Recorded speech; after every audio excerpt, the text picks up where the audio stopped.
and I started hanging out with them for a little bit, and they would put me on little missions to the liquor store to go get them stuff. They would hook me up with their change, and I felt that sense of belonging. I felt good. I felt like I was part of the brotherhood. Right. I felt protected. All of the above.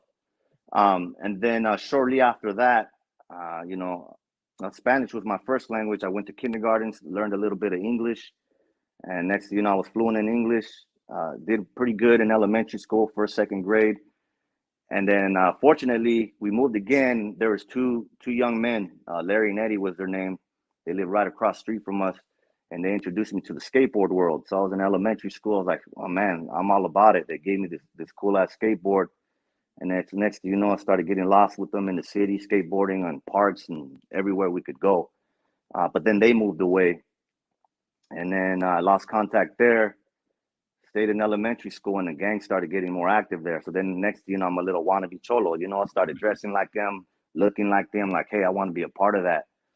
And as I grew older, got out of elementary school, is when I met those two mutual friends that I talked about. And next thing I'm part of the hood. I get jumped in. I got the hood tatted on the side of my face, two tattoos that I got removed in 2015 while I was on active duty in the military. But I was a hardcore gangbanger at that time, man. That my mentality was gangbang. That was it. That was my occupation. I didn't know anything else. I didn't have any positive mentor in my life. I didn't have anything other than the gang at that time. Now, how frequent was the violence out in South Central LA back then, as far as drive-by shootings? Do you recall that being a frequent thing?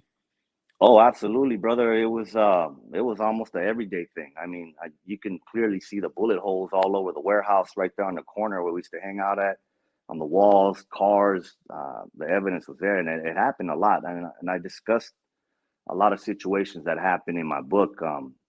And of course, it's not a tell-all, but that's just a scratch on the surface. But it happened often. Right now, were you guys also losing homies to prison and to getting killed at the time? Oh yeah, there was always talk about that stuff, man. But me, I never got into those prison politics or jail talk because I haven't been there yet. So Right. I was just here through the grapevine.